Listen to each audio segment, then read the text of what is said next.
तुम्हालाही काही दिवसापासून सतत थकवा येत आहे का? किंवा तुमचे केस पातळ होत चालले आहे का?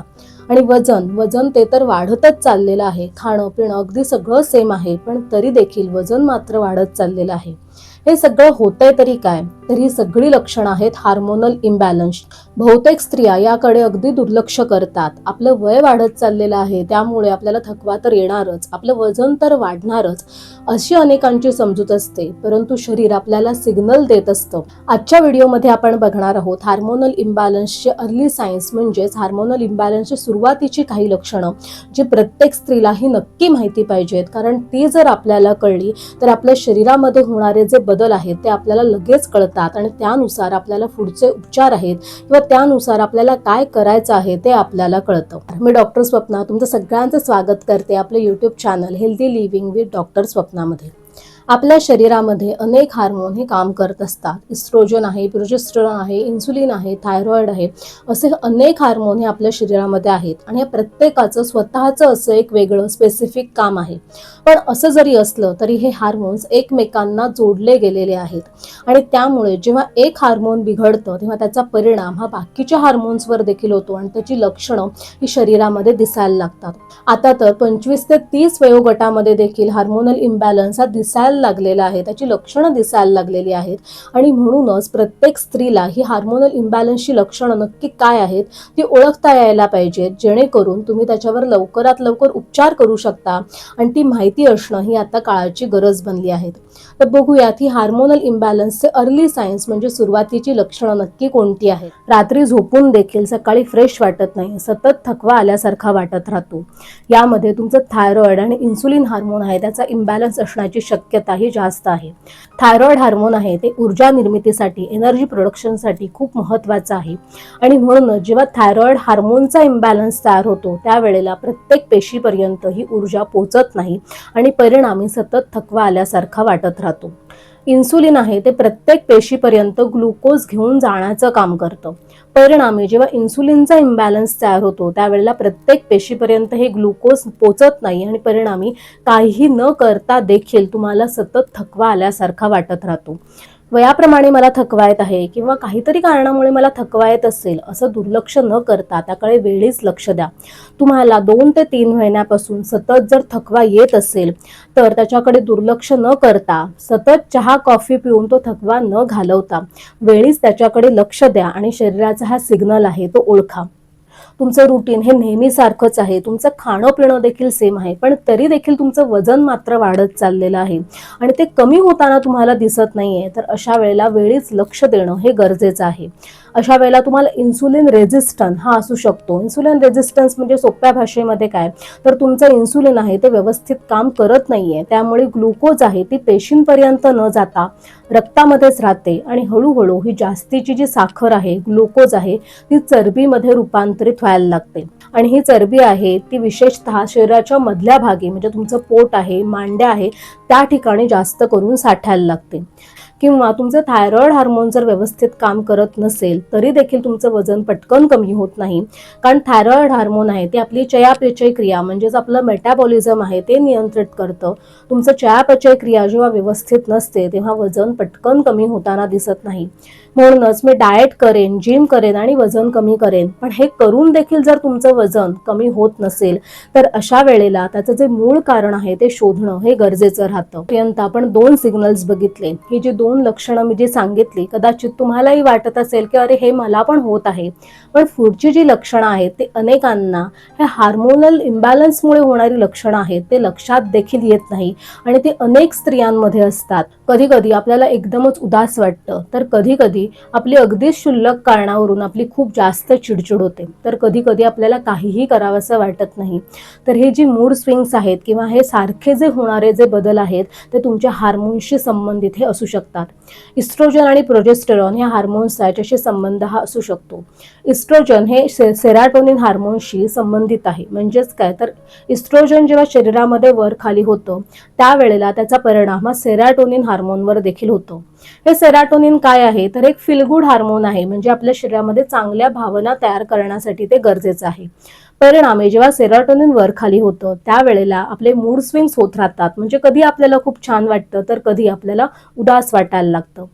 प्रोजेस्टेरॉन हे काल्मिंग इफेक्ट देणारं हार्मोन आहे, म्हणजे आपल्याला शांत वाटतं.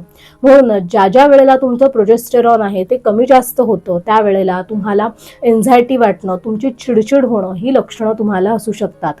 अनेक स्त्रियांना ही जी लक्षणं आहेत ती पिरियड्सच्या अगोदर जास्त करून जाणवतात, कारण पिरियड्सच्या अगोदर तुमचे हार्मोन्स आहेत ते वरखाली होत असतात. परिणामी तुम्हाला काही करावंसं वाटत नाही, चिडचिड होते किंवा तुम्हाला अगदी शांत राहावंसं वाटतं. माझा स्वभाव बदललाय का किंवा माझं काही चुकतंय का, यापेक्षा तुमच्या शरीरामध्ये काही बदल होत आहेत का हे बघणं देखील तितकंच महत्त्वाचं आहे. तुमच्या चेहऱ्यावर सतत पिंपल्स येत आहेत, तुमची त्वचा खूप ऑइली झाली आहे किंवा ड्राय झाली आहे, केस गळत आहेत, अगदी मूठभर केस हातामध्ये येत आहेत, केस पातळ होत चाललेले आहेत, तर यामागे तुमचा शॅम्पू किंवा तेल किंवा इतर कारणच असतील असं नाहीये, तर यामागे तुमचे बदलणारे हार्मोन्स देखील असू शकतात.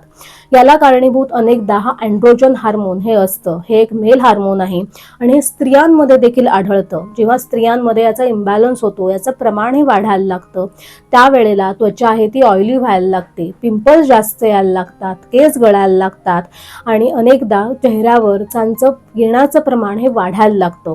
म्हणूनच तुम्हाला हे त्रास होत असतील तर फक्त ह्याच्याकडे एक ब्युटी प्रॉब्लेम म्हणून बघू नका. त्यामागे तुमच्या शरीरातले बदलणारे हार्मोन्स देखील असू शकतात. फक्त तुमचा शॅम्पू बदलून, तेल बदलून, सिरम बदलून किंवा फेशियल ट्रीटमेंट घेऊन याने फरक पडणार नाही आहे. तर तुमचे जे इम्बॅलन्स होणारे जे हार्मोन्स आहेत ते नीट करणं हे जास्त गरजेचं आहे.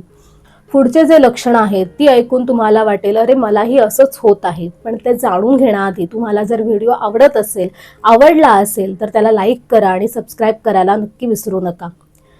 बरेचदा असं होतं की बेडवर झोपायला तर आपण जातो पण तासन तास झोप येत नाही, मध्यरात्री अचानक जाग येते आणि त्यानंतर झोपच येत नाही. याला कारणीभूत तुमचे कॉर्टिसॉल आणि मेलॅटोनिन हार्मोन असू शकतात. जेव्हा आपण सकाळी उठतो त्यावेळेला कॉर्टिसॉल हार्मोन हे जास्त असतं त्याचं प्रमाण, आणि त्यामुळे आपल्याला ऍक्टिव्ह वाटतं आणि जसे जसे रात्र होते तसं तसं त्याचं प्रमाण हे कमी व्हायला लागतं.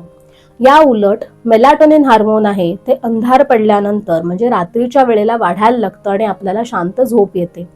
जेव्हा या दोन हार्मोनचं तंत्र बिघडतं, त्यांचा इम्बॅलन्स निर्माण होतो. म्हणजेच काय, तर रात्रीच्या वेळेला कॉर्टिसॉल जास्त असतं आणि मेलॅटोनिन कमी असतं, त्यावेळेला आपल्याला झोपेच्या समस्या निर्माण होतात आणि झोप आपली व्यवस्थित होत नाही आणि हार्मोन्स अधिक जास्त बिघडत जातात आणि एका चक्रामध्ये आपण अडकत जातो.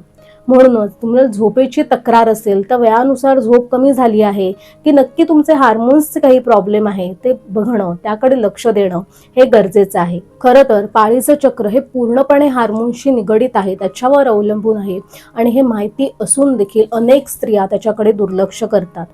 प्रत्येक स्त्रीचं सायकल हे वेगवेगळं जरी असलं तरी जर तुमचं सायकल 21 दिवसांपेक्षा कमी किंवा 35 दिवसांपेक्षा जास्त असेल तर तुम्हाला हार्मोनल इम्बॅलन्स असण्याची शक्यता ही असू शकते, किंवा तुम्हाला स्पॉटिंग होत आहे किंवा तुमचा रक्तस्राव किंवा तुमचा फ्लो आहे तो खूप कमी आहे किंवा खूप जास्त होत असेल तर मात्र तुम्हाला याकडे लक्ष देणं हे गरजेचं आहे. यामागे पीसीओडी, थायरॉइड किंवा पेरीमेनोपॉज यापैकी कोणतंही कारण हे असू शकतं. महिन्याचा त्रास म्हणून त्याच्याकडे दुर्लक्ष करू नका. ते स्त्रियांसाठीच्या आरोग्यासाठीचे एक रिपोर्ट कार्ड आहे, म्हणूनच त्याच्यामध्ये झालेला कोणताही बदल असेल तर त्याकडे वेळीच लक्ष देणं हे गरजेचं आहे. शेवटचे जे लक्षण आहेत ते स्त्रिया अनेक वेळेला सांगत नाहीत किंवा बऱ्याच वेळेला अगदी डॉक्टरांना देखील सांगत नाहीत, पण ते त्याच्याकडे लक्ष देणं हे तितकंच महत्त्वाचं आहे. पूर्वी जे काम आपण अगदी सहजपणे करायचो तेच काम करताना आता मात्र आपला गोंधळ होतो. आपण खोलीमध्ये काहीतरी काम करायला जातो किंवा काहीतरी आणण्यासाठी म्हणून जातो आणि तिथे गेल्यानंतर मात्र आपण इथे का आलो याचा विचार करत बसतो आणि यालाच ब्रेन फॉग असं देखील म्हटलं जातं. याचा संबंध हा तुमच्या इस्ट्रोजन हार्मोनशी असू शकतो. इस्ट्रोजन हार्मोन आणि मेंदू यांचा अगदी थेट संबंध आहे आणि त्यामुळे जेव्हा तुमच्या इस्ट्रोजनमध्ये इम्बॅलन्स निर्माण होतो त्यावेळेला जे मेंदूमधलं कॉग्निटिव्ह फंक्शन आहे, म्हणजे आपले विचार करण्याची जी क्षमता असते ती थोडीशी कमी होते किंवा त्याच्यामध्ये थोडेसे बदल होतात. परिणामस्वरूप तुमचा गोंधळ होतो, तुम्हाला पटकन काहीसं आठवेनासं होतं किंवा बऱ्याच वेळेला तुम्हाला काय करताय ते ब्लँक होतंय असं तुम्हाला देखील जाणवतं. अनेकदा आपण इतरांशी बोलत नाही, आपल्याला काहीतरी ताण आहे म्हणून आपल्याला असं होतंय. पण अनेक स्त्रियांना हे लक्षण आहे ते पेरीमेनोपॉज म्हणजे पाळी जाण्याच्या अगोदर हे अनेक स्त्रियांमध्ये हे दिसत असतं. त्यामुळे आपल्यामध्ये काहीतरी कमी आहे असं न वाटता तुमच्या डॉक्टरांशी मोकळेपणाने बोला, वेळीच तुम्हाला त्याच्यावर काय करता येईल हे तुम्हाला समजेल. हे हार्मोनल इम्बॅलन्स हा काही आजार नाही आहे. आपल्या लाईफस्टाईल चेंजेस म्हणजे आपल्या जीवनशैली, आपल्या आहार यातील बदल याच्यामुळे तो करेक्ट होऊ शकतो किंवा आपण तो बॅलन्स करू शकतो. आणि जर गरज पडली तर औषधोपचारही घेता येतात. हार्मोन बॅलन्स करण्यासाठी तुम्ही काय करू शकता, तर सगळ्यात महत्त्वाचं आहे ते म्हणजे स्ट्रेस मॅनेजमेंट करा. तुमच्या ताणाचं संतुलन करा. प्रत्येक गोष्टीचा ताण घेतल्याने त्याच्यावर उपाय हा निघत नसतो. त्यामुळे ते स्ट्रेस मॅनेजमेंट करणं हे खूप गरजेचं आहे. तुमच्या प्रत्येक आहारामध्ये प्रोटीन्स आणि फायबर हे असले पाहिजेत, म्हणजे प्रथिनं आणि तंतुमय पदार्थ यांचा समावेश असला पाहिजे. तुम्हाला जमेल तसा नियमितपणे रोज व्यायाम करा, चालण्याचा करा किंवा स्ट्रेचिंग करा, योगासनं करा. जे तुम्हाला जमेल ते किमान 15 ते 20 मिनिटं रोज व्यायाम करा. पुढचं महत्त्वाचं आहे ते म्हणजे 7 ते 8 तासाची झोप आहे ते नियमितपणे घ्या. साखर, junk food, process food, pack food हे जास्तीत जास्त तुमच्या आहारामध्ये कमी ठेवा, खाऊ नका. हे छोटे छोटे बदल देखील तुम्हाला हार्मोन बॅलन्स करण्यासाठी मदत हे करू शकतात.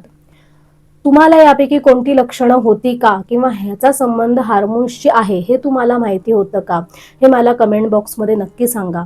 तुम्हाला आजचा व्हिडिओ जर आवडला असेल किंवा गरजेचा वाटला असेल तर तुमच्या नातेवाईकांना, मित्रमैत्रिणींना, तुमच्या बहिणीला, आईला हा नक्की पाठवा. असेच अनेक माहितीपूर्ण व्हिडिओ बघण्यासाठी चॅनलला सबस्क्राईब करा, बेल आयकॉन दाबा आणि तोपर्यंत हेल्दी राहा आणि हॅप्पी राहा. नमस्कार.